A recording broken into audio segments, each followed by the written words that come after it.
Welcome and thank you for tuning in. Imagine a dense forest where the only sounds are the rustling of leaves and the distant calls of wildlife. It's a place that seems untouched, peaceful, and yet sometimes nature has secrets waiting to be uncovered. What if I told you that deep within these woods, a routine patrol by a ranger turned into a discovery that left everyone speechless? Stay with me as we unravel a mystery that starts with something as ordinary as a glance into the treetops, but quickly spirals into the extraordinary. Park Ranger Mike was on his usual patrol through the dense forest when he noticed something strange high up in the trees. There seemed to be clusters of white spherical objects, almost like oversized eggs. Curiosity piqued, he decided to take a closer look and used his binoculars to get a better view. What he saw disturbed him. These eggs. He decided to report his findings to his partner, Ranger Lisa, when he got back to the ranger station. But before we start, smash the like button and make sure to subscribe if you haven't, and hit that notification bell so that you won't miss any new stories. Back at the ranger station, Mike relayed his findings to Lisa. "Hey Lisa, you won't believe what I came across today," he began, pulling out his map and pointing to the location. "High up in the trees, I saw something that looked like giant eggs."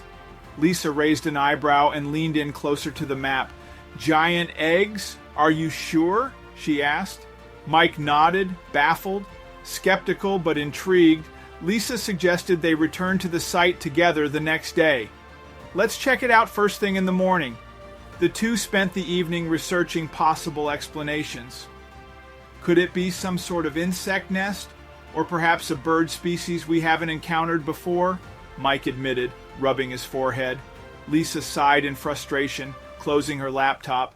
"Looks like this is something we'll have to figure out on our own." They decided to call it a night, planning to resume their investigation with fresh eyes in the morning. A storm was rolling in, so they decided to leave the investigation until the weather cleared.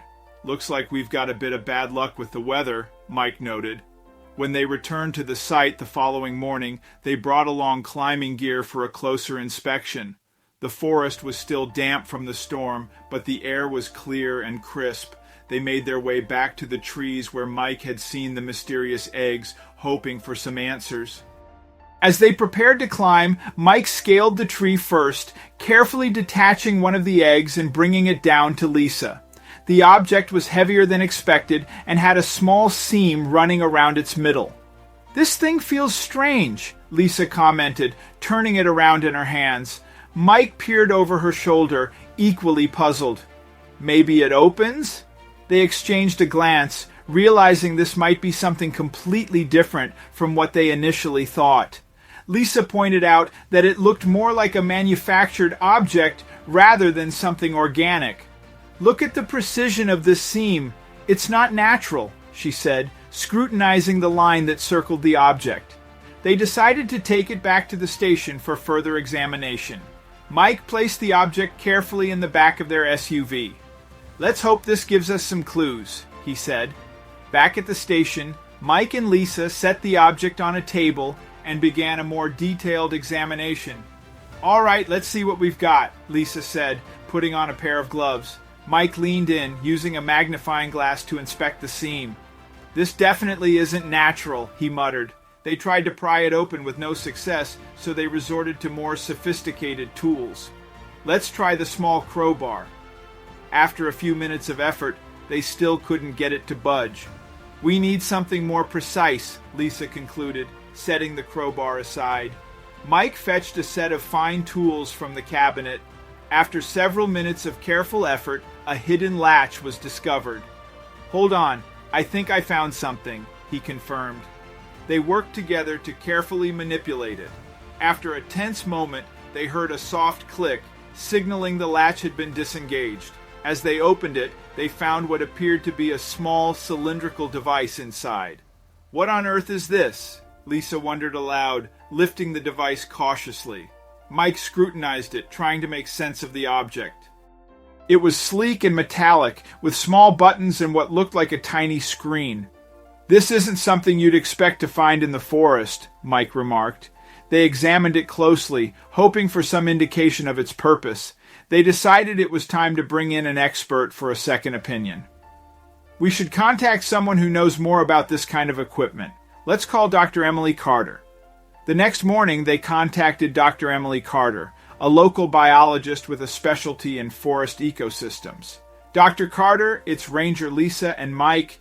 We found something unusual in the forest, Lisa explained on the phone. Dr. Carter agreed to come over immediately. I'll be there in an hour. Emily arrived at the station and was shown the strange findings. Let's see what you've got. Lisa handed her the object, watching closely as Emily examined it.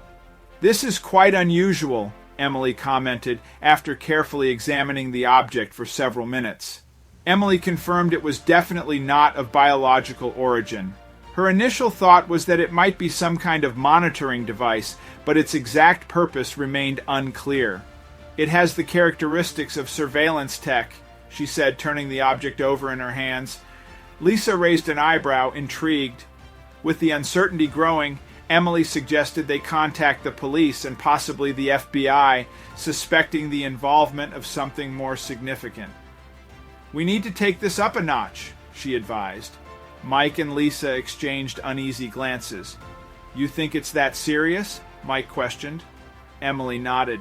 Better safe than sorry. It's outside our expertise, she replied. Later that afternoon, Officer Reynolds arrived at the ranger station to assess the situation personally. He greeted them as he stepped inside. Mike and Lisa led him to the table where the object lay. Here's what we found. Officer Reynolds listened carefully to Mike and Lisa as they explained their discovery in detail. He then examined the object himself, turning it over and inspecting the seam and buttons. This is beyond my expertise, he admitted, speaking into his radio. A specialized team will be here shortly, Reynolds confirmed. The Rangers were advised to cease their patrols and await further instructions from the arriving team. The specialized team, led by Agent Marks, arrived at the ranger station the following morning. They moved with purpose, setting up a temporary command post inside the station while finalizing their plans, marking off the area where the eggs were found, and securing the perimeter with bright yellow tape. No one gets in or out without clearance, Marks instructed. Mike and Lisa felt both relieved and anxious as they briefed Agent Marks on their discovery. We found the first object here, Mike said, pointing to a map. Marks listened intently, nodding as he took notes. And you're sure you saw more of these up in the trees? He asked, looking up from his notepad. Positive, Mike confirmed. Lisa added, We've never seen anything like this before. Over the next few days, the team retrieved several more objects from the trees, treating each one with the utmost caution. Each egg was documented, photographed, and placed into secure containers. Handle with care, Marks reminded his team repeatedly. This place has more stories than we realized, Lisa said, watching another object being examined. Mike nodded. Yeah, it's like peeling back layers of history. One night, unable to sleep, Mike took a walk around the station and overheard a conversation between Marks and another agent. They mentioned something about surveillance nodes and an ongoing operation, which only added to Mike's confusion and worry. We need those nodes operational ASAP, Marks emphasized. Mike crept back to his quarters, his mind whirling. What exactly had they stumbled upon in their forest? The surveillance aspect suggested something far more serious than they had originally thought. The next day, Mike approached Marks, requesting more transparency about the situation. Agent Marks, we need to talk, he began, catching up to the agent in the hallway. Marks glanced up, eyebrow raised. What is it, Ranger? Mike took a deep breath. We've been patient, but we need to know what exactly is happening here. Marks hesitated, but eventually agreed to share some information. All right, follow me, he said, leading Mike to a private room. Lisa joined them and Marks shut the door behind them. You've earned the right to know a bit more, Marks began, but this must stay between us for now. He explained that the objects were indeed some form of surveillance equipment, possibly linked to an international smuggling ring operating in the area. These devices have been found in other regions too, Marks disclosed. Mike's eyes widened. Smuggling? In our forest? Lisa was equally stunned. Their presence in the forest was both accidental and intentional, serving as a relay for information likely passing through the region. "They're using our forest as a conduit," Marks explained, spreading a map on the table. "It's both a hiding spot and a strategic node." Marks emphasized the importance of remaining discreet to avoid public panic. "This information doesn't leave this room," he warned. As the investigation deepened, a breakthrough came when the agents deciphered data from one of the devices. "We got something," an agent called out, drawing everyone's attention. Marks and the Rangers hurried over. "What does it say?" Lisa asked, leaning over the screen. "It points to a location near here." The information pointed to a nearby abandoned cabin as a potential hub for illicit activities. "It's an old hunting cabin not far from here." A joint operation between the federal agents and local police was planned to raid the cabin. "We'll coordinate with local authorities to ensure everything goes smoothly," Marks stated.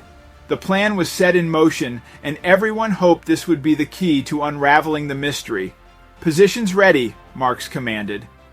The raid on the abandoned cabin unfolded swiftly and efficiently, leading to the arrest of several suspects and the recovery of more equipment linked to the surveillance nodes.